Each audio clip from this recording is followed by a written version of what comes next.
Okay, here's another League of Legends game coming your way, this time with Nocturne in the jungle. And I am recording this post-commentary so I can serve it as a bit of a channel update as well. So first things first, we're going to need to go over the matchups once I finally bring up the window. We have Xerath mid against Ziggs, Gangplank top against Jax, Tarek partner with Caitlyn bot against Twitch and Blitzcrank, and I'm Nocturne in the jungle against Pantheon. So, first things first, I have now reached past the 1 year date of pretty much continuous updates. I found a program that I like to use to record, and finally well, by the time this is uploaded, it's probably past 365 days. But as for right here, Xerath really screwed up. And if you're wondering, that is a platinum player, and he's going to be making a few more mistakes over the course of the game, sadly. So, before I go back into channel stuff, I should point out that is a Blitzcrank on the field. You can see 4 people present, so I'm pretty sure you can guess what's going to be happening. So the proper counter to this would actually be having my teammates come to help me with the jungle, but they're not. So, as a result, I'm going to have a very delayed start. So if you actually wanted to see some action from the get-go, there's not going to be once they steal the blue. But first blood went down. That was Xerath, if I remember. And as for the whole way this is all going to work out, as for Gangplank and Jax, they both have some pretty nasty power late. It's just I think Jax is considerably more deadly. Gangplank has the whole harass working in his favor, among other things. And just like that, you got to see Blitzcrank pull. So I drop my ward over here, I ping for help. Xerath's actually close enough to respond. And if the two of us if he actually came over here to help me with this, we could have easily killed Blitzcrank and maybe even Pantheon too. But he'd rather get some last hits, and as a result they steal that, and there's not really much I can do. He waited way too late to get into this. And like I was saying, he could have made a difference there. And the worst part is this guy is actually platinum, so normally I'd expect a platinum player to have more sense than that, but no awareness, nothing. Not to mention he was dumb enough to go that far into the enemy red buff when the enemy has a freaking Blitzcrank, which further says more about what I expect out of him over the course of the game. So I went ahead and took out the frog, I smited it for the defensive buff. And as for the clear, the thing I've noticed is which way you want to go depends on what you want to do. Like, if you want to pick off the buff camps right away, that's your course of action if you want to do an early top lane gank or early bottom lane gank, depending on who exactly you're playing as.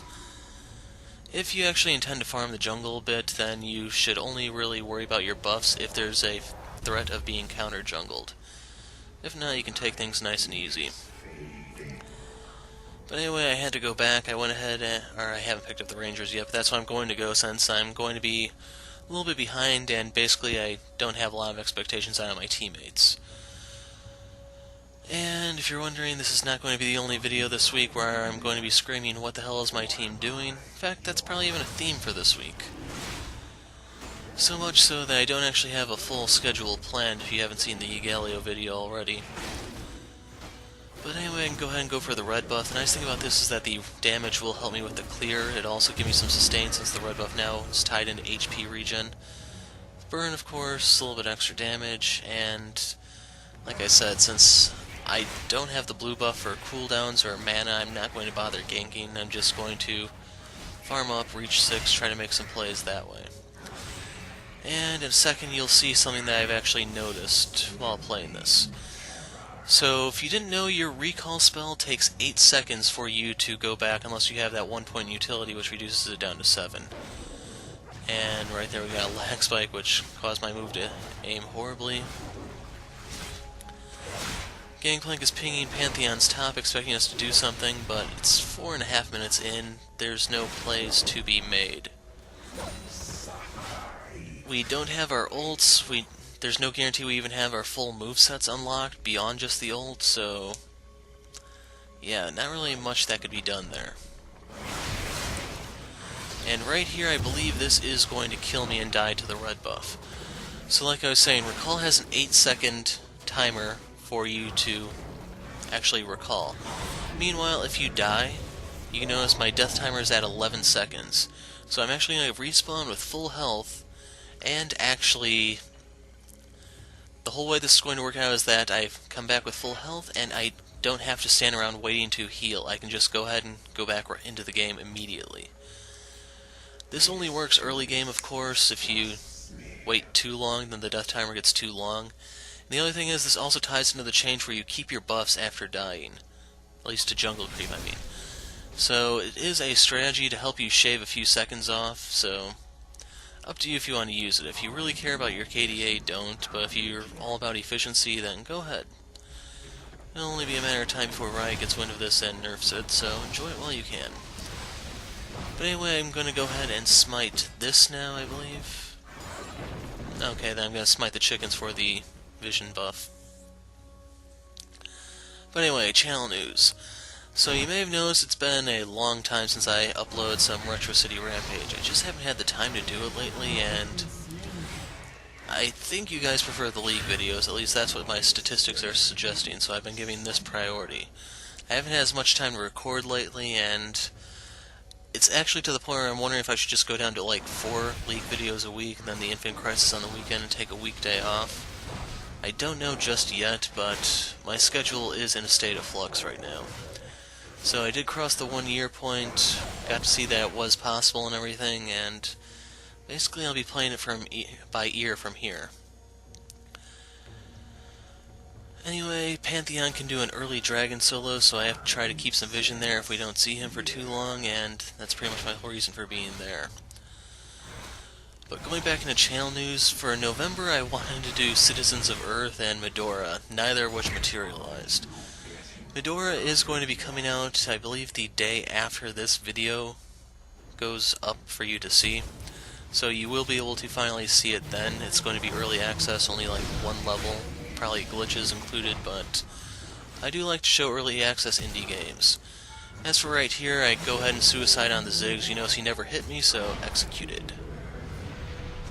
So 2 deaths that actually don't really count against me.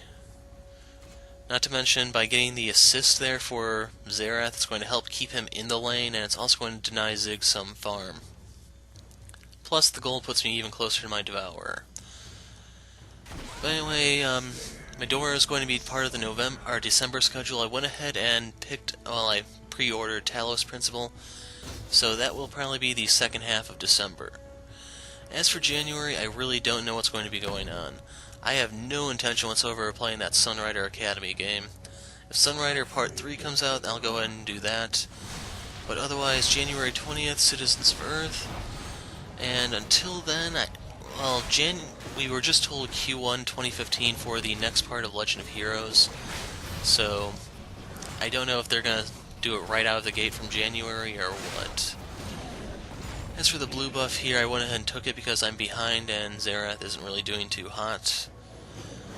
All in all, I really am questioning his competency, and it's going to take him a little while in order to actually earn that blue buff from me. But otherwise, there are a few releases that I'm watching for January, and all in all, it seems like that's going to be a pretty freaking busy month for me.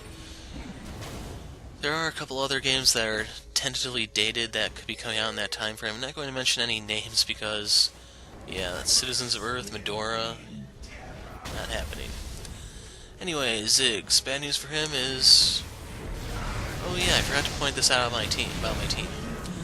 So I don't know what exactly it was that killed him there. I don't have the red buff for the damage over time. Could have been minion, but I don't know. So if you look at our top lane, we have Gangplank. His ult is global. For our mid laner, we have Xerath. His ult is semi-global. For jungle, I'm Nocturne. Once again, the ult is semi-global. Xerath got what was coming to him, haha. For Kate, she has Ace in the Hole. Not quite global, but pretty good. It's no Ez, Jinx, or Ashe ult. Next best thing, I guess. As for supports, I was kind of hoping Soraka for Wish to complete the whole global ult combination for our team, but no, it didn't happen. Anyway, Pantheon is making an appearance, but I don't have my ult to all of a sudden jump down there, and like I said, I have to keep the dragon warded. Bad news for them is Twitch's health is extremely low, so I have no problem going in on this. Basically, they have to run away from me. Right there, I spell shielded. I think that was the Blitz uppercut, and I do have the red buff, so Twitch staying around to try to hit me just cost him his life. Dies to the Umbra Blade, and right there I put the burn on Blitzcrank, and down he goes to the red buff. So that was a 3 for 0. Meanwhile, we can... I don't think we go for the dragon just... Okay, yeah, we are going for the dragon. As of Preseason 5, I've been putting a lot of emphasis on this, so much so that I'm actually neglecting some other things, and I'm wondering if I should actually start uploading those videos as well. I have a Fiddlesticks video sitting on my hard drive where I don't think I ever show up to the top lane, it's just, I want the freaking dragon. But right there, I did not spell shield the Mega Inferno Bomb because I knew I'd be fine. I was just wondering if he might follow up with something else. Worst thing I'd want is like to eat a... I forgot what his explosive charge thing is called. That into his minefield into everything else. I was more concerned about the CC. As for Pantheon, he went ahead and used his skirmishers on me, but all in all, he is going to die to Tarek here since Xerath can't aim his ult for crap. Meanwhile, I now have my Devourer, and I also have enough money to go ahead and pick up a Vamp Scepter and just some health pots, it looks like. I don't remember what all I build on this game, but you can see we don't actually have a tank, which means I need to go tankier than normal. I'm not going to go for the Zerker Greaves, I'm just going to go for Blood of the Rune King, Devourer, and then pretty much tank from there. As for the enemy comp, the Jax and the Twitch are kind of scary, and they are both auto-attackers, so I'm kind of contemplating whether or not I want to actually go as far as to build a Frozen Heart. All in all, it's a pretty good item on Tarek, and it'd be nice if he joined me in some of the tanking duty, but supports are dirt poor. Then again, so are junglers. And right there you got to see my favorite part of Preseason 5, when the damn thing survives with 1 health, because your machete and its upgrades now work as a damage over time type thing. So you don't know if the burn, or whatever you want to consider the damage over time thing, is going to kill them. You just walk away and... no, 1 hit point.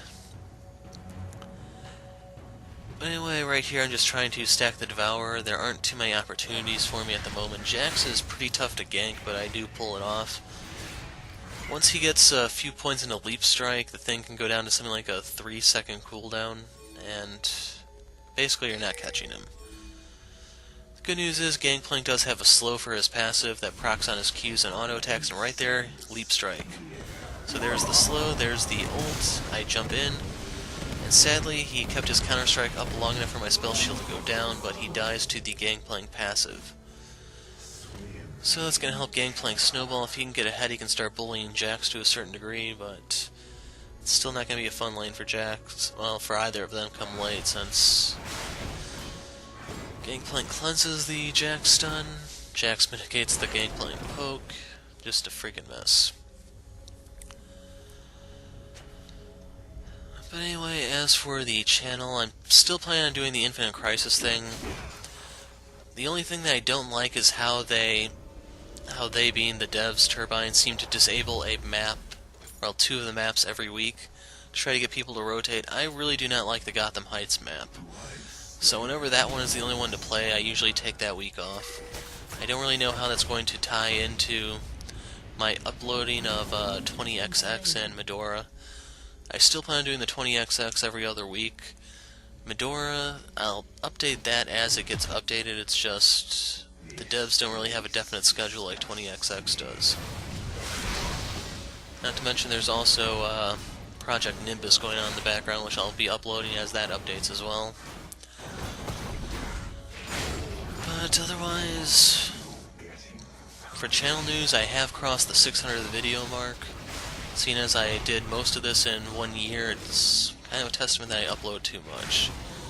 Sure, some of it are those 5-minute videos that are the joys of top lane, basically a normal game at 4x speed, and a few other clips, but some video games lend their installments longer than others. So I don't really know how many hours of content I put out, and I think I might be happier not knowing.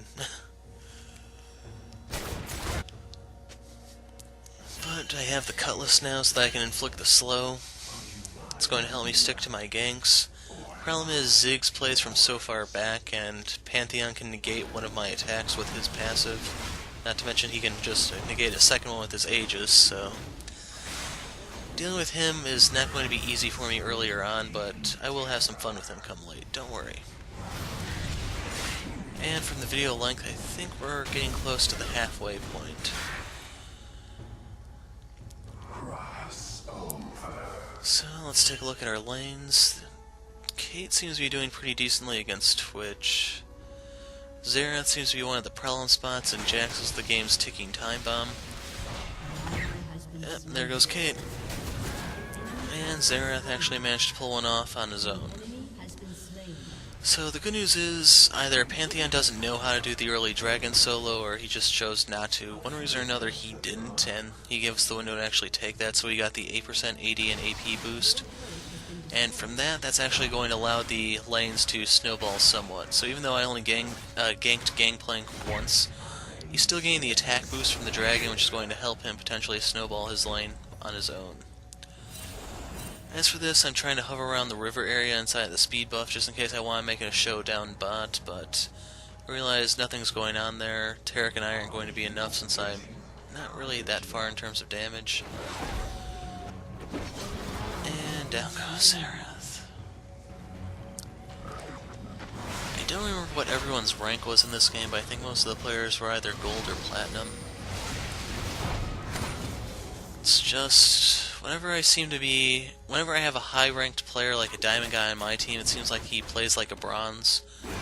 Whenever I'm up against one, then, of course, the guy is playing his main and just wrecking phase. As for this, I wanted to try to spell shield his Aegis, but I still got his smite, which is the next best thing. So he had to go ahead and pull back. Tarek went in there for some reason, which he definitely should not have. Ziggs has way too good poke, and Pantheon has CC, and you can see down goes Tarek.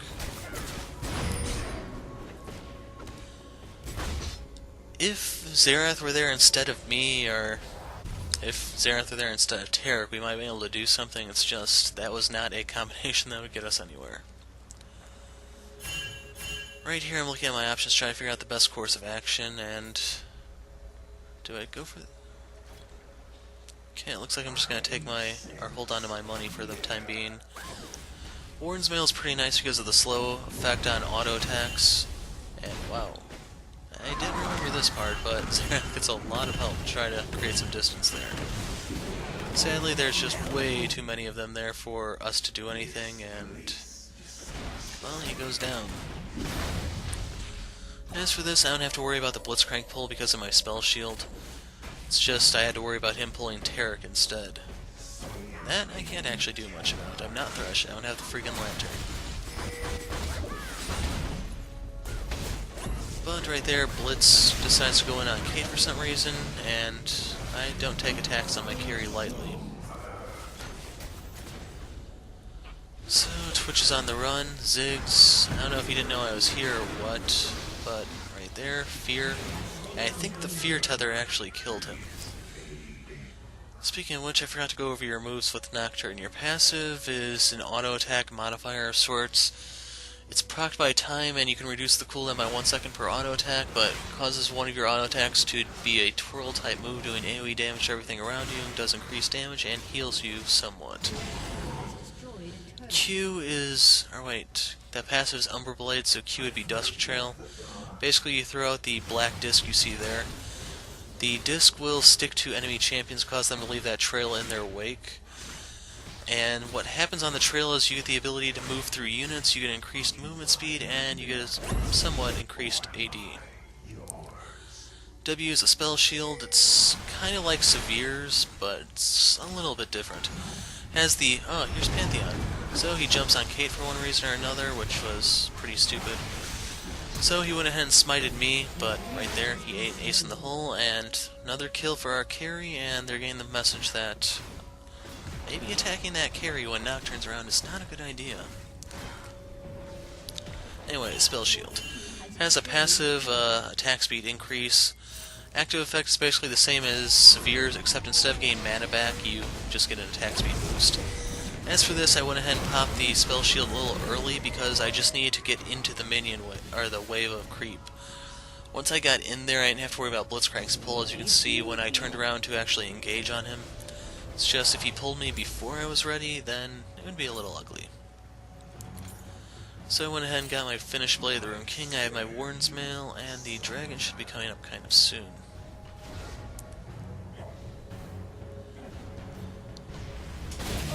But picking up where I left off, your E is Unspeakable Horror. It's a tether type move, and while it's a CC move, unlike some of the... oh, they got the dragon. Unlike some of the other stat effect CC moves, this one is a tether. It actually does damage. It's not quite like Fiddlesticks or Rammus where it's actual CC but no damage, or even like Diana's Moonfall, I think the E is called. So you actually can't kill someone with tether like I think happened earlier.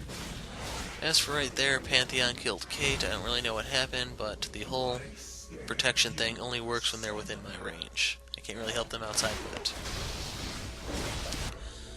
And finally, your ult is Paranoia. You siphon all the light from the area, causing everyone to all enemies to lose line of sight, regardless of wards, true vision, anything like that. I think they can cleanse it off, but no one would really want to. While the darkness is going on, you have the ability to charge at an enemy, and you do a nice bit of damage to them. I think it's like a 1-to-1 AD ratio, I don't remember offhand. Sadly, like most of your global and semi-global ults, it has a staggering cooldown, and basically you gotta make it count early. The cooldown gets a little bit more manageable come late. It's just that sometimes diving the enemy backline is the fastest way to get yourself killed, and not really recommended. As for this, Jax is on me, and I think they are going to kill me. So right there I ended up eating the Mega Inferno Bomb. I tried to flash, but the Age is still connected. Good news is I did enough damage and caused enough of diversion to allow some plays to be made. So Jax goes down, Twitch goes down, Ziggs is still around, oh, there's the Skyfall. So Ziggs got CC'd somewhat, and he just fell behind. Bad news for Xerath is that Aegis means he can take a tower shot, and he's going to actually get away. Good news is he's not using the Devourer or really anything to give him any late game power, so he actually is kind of getting weaker with each gank, just because his scaling isn't there. Me, on the other hand, I'm just getting all the stronger. So right there I went ahead and picked up a Null Magic Mantle to try to deal with some of Blitzcrank and Ziggs' damage, which I'm going to turn into a Hex Drinker. Shield is incredibly handy, not to mention it's going to be some extra AD for some damage. I don't remember if I actually get to upgrade that to the Maw, but I doubt it. Now that I think about it, I don't know if I've ever actually upgraded the Hex Drinker to Maw on video. Be a nice little piece of trivia for those that have followed the channel for the past year.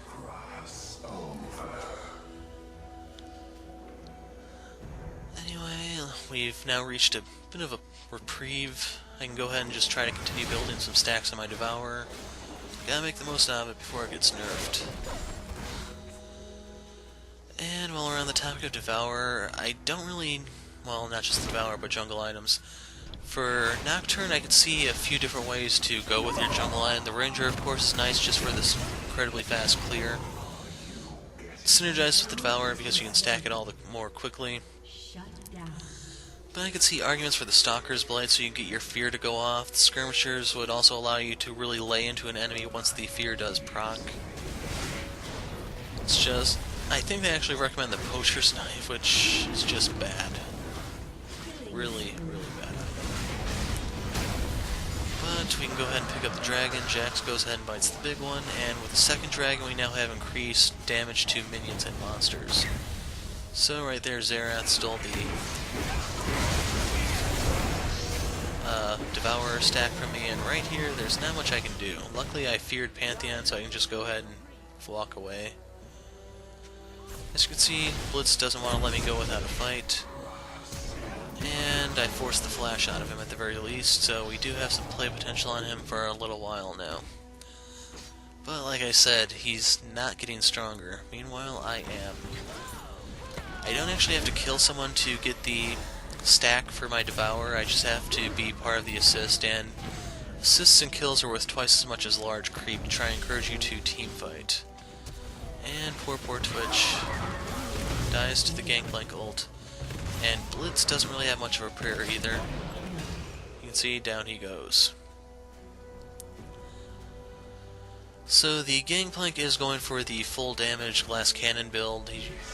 At one point he's even going to say his goal is to one-shot Twitch. Not exactly practical, but I guess we are starting to run away with the game, and I will become a late game menace. You'll see when the fight finally comes. But otherwise, I really would like to get the third dragon just for the movement speed to either close in on Jax or get away from him, and additionally my teammates could also use it to get some distance between him and them as well, so not a total waste, or it's not selfish, I should say, for getting that third dragon buff. Plus it also sets you up for the fourth one, which is going to allow us to push. Definitely handy for having the Kate and Xerath with us so we can siege like no tomorrow. So right now most of the action is going on elsewhere in the map, but that's not going to be the case for long. And we're 26 minutes in, and I still am running around with boots of speed. So yeah, it's one of those types of games. Well, we're here right in time for the red buff spawn. And do it. No, I don't smite that.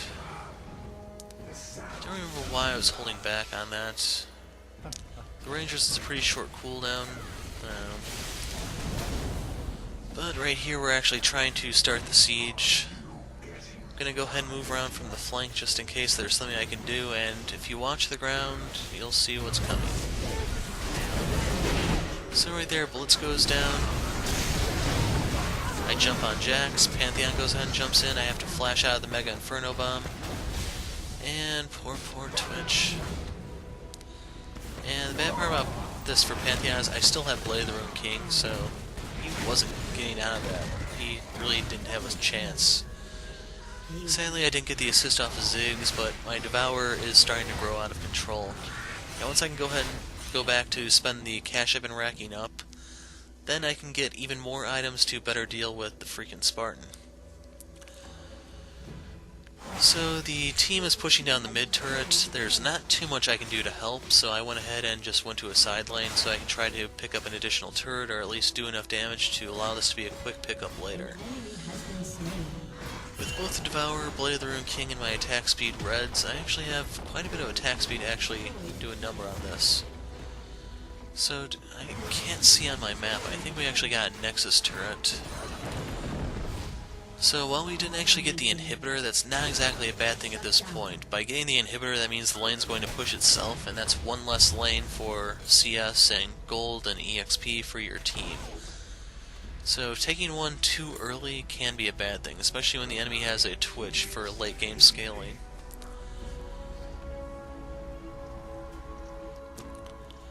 And right there, Gangplank made his one-shot declaration, and with about 8 minutes left in the game, well, we're gonna go on a killing spree in a little while. So the key thing is, I don't actually want to stand around and do nothing. Ideally, I want to farm the jungle so that I can continue getting the stacks, which in turn becomes more damage on my auto attacks, which synergizes with my passive, my Blade of the Rune King, and all in all, it's going to make Pantheon a bit of a joke once I finally run back into him. I have the Randuin's Omen for armor and health to give me sustainability, or just durability, and I went ahead and got the Ninja Tabby for even some protection against Jax and Twitch. So I am starting to make some progress, it's just we have to wait for the fights to fully erupt. Not to mention the dragon should be coming up kind of soon. So right here I'm checking my options whether or not I should ult in, but just like last time with Terror, he doesn't have the DPS to justify it. I could have worked with a Gangplank, but all in all I think I'd rather save my ult for this. So I did make it in time for the Blitzcrank, but I can go ahead and pick up the Spartan. So Twitch was actually stealth when he ate the ace in the hole to save Pantheon. As a result, Kate gets the solo kill on him.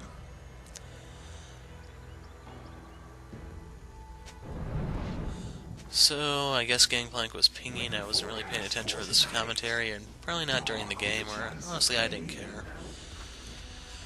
I was starting to come to the realization that I was going to need as many stacks as I could get so that I could either split push or actually just duel someone. Sure, the game might have lasted an hour to an hour and a half, but I would have put it in fast forward for you guys. So Kate went ahead and killed the dragon. I didn't burn Smite because I wasn't feeling threatened, but in retrospect I probably could have used the stack. But that is the third dragon, so we now have the movement speed to help us kite and everything, which of course had no influence on Xerath. As for this, Kate actually is stronger than I realized, as you can see when she blew Jax's face off. As for Blitzcrank, I just went ahead and connected the tether so I could get the assist, and by extension the stack. Otherwise, they really didn't need my help.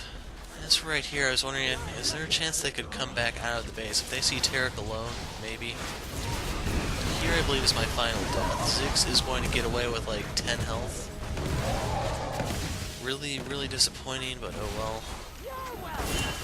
Thing is, we should be in position to go ahead and take that inhibitor, so now is when we actually want to actually take it, so we can then go do Baron, or potentially set ourselves up for a Dragon. Dragon's not really applicable in this case since we just picked it up, but the Baron definitely is. So, one Grand Skyfall later, the Gem Knight is driven into the ground. Nail meet hammer, basically. And all in all, I have to figure out what I need to build next. I definitely need some way to survive whatever they're going to throw at me. And the option that was coming to mind was Thornmail for me. The nice thing about the Thornmail is it allows me to turn some of the damage from Jax and Twitch back onto them and potentially actually kill them. You can see Gangplank seems to be far enough ahead to where he can actually duel Jax, so lots of weird stuff going on in this game, and I haven't seen too many weirdos lately. But we are setting up for the final fight, if you even want to call it that. I just like the surprise I get to give. So you may have noticed the enemy has a jungle Pantheon. Grand Skyfall, as you know, is a semi-global, just like my ult. And Gangplank goes down to Twitch. So his whole one-shot declaration was nothing more than air and bravado. But going back onto the topic, the one you want to watch on the minimap is Kate. Like I said a second ago, I want to farm as much as possible, get as many stacks, because there's a chance my enemy could flash away from me, so the window I have to do damage, I have to make sure the damage I deal is not something that can be ignored. So I now picked up the red buff, and here's where you should be watching the Xerath and Kate. Or is it just Xerath? Okay, Kate is heading there. So we're all heading there for some sort of skirmish. You can see Xerath goes ahead and picks up Twitch. I go ahead and get distracted by the crab. And that thing is kind of tanky later on. But right there, Jax is all over Xerath. There's the Grand Skyfall. And global meet global. So I went ahead and took down Jax. Pantheon uses the skirmishers, but it's just too damn late. I have no trouble at all picking him off too, and I'm healthy, and everything else is well and good for me to just go and push something else, or even work on even more stacks, since I didn't know what was going to happen for the next few minutes. So I can go ahead and let Tarek last hit those to burn his stacks. I think you probably heard me say it enough. I hate it when I'm the support with a relic shield and no one allows me to do that, so I try to make sure that I'm not that type of teammate. But anyway, we're in a bad spot here with the Blitzcrank. I still don't have to worry about his pull, but like last time, I have to worry about Tarek.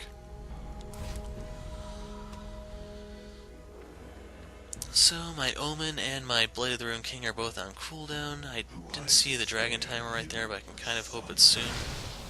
Fourth one is kind of nice to get since it allows you to just tear the enemy base apart.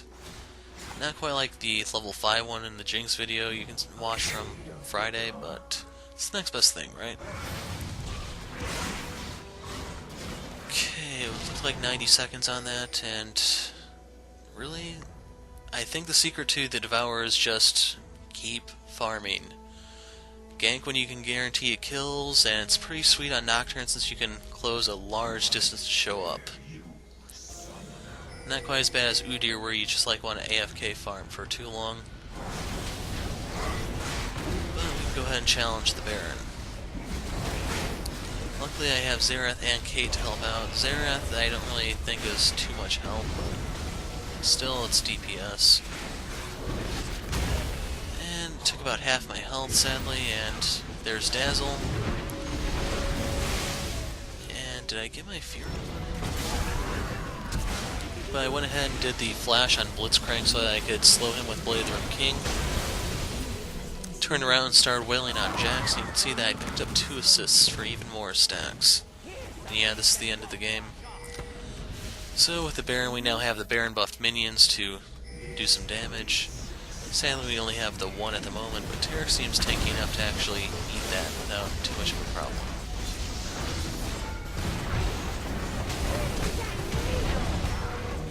And sadly, I'm not tanky enough just yet. I definitely need Thornmail. But here's Nocturne, someone that people say is a little underpowered maybe, but I still like him. Anyway, thoughts and observations will be going in the description. This was maybe our last look at the Devourer, the Hero of Light. Thanks for watching.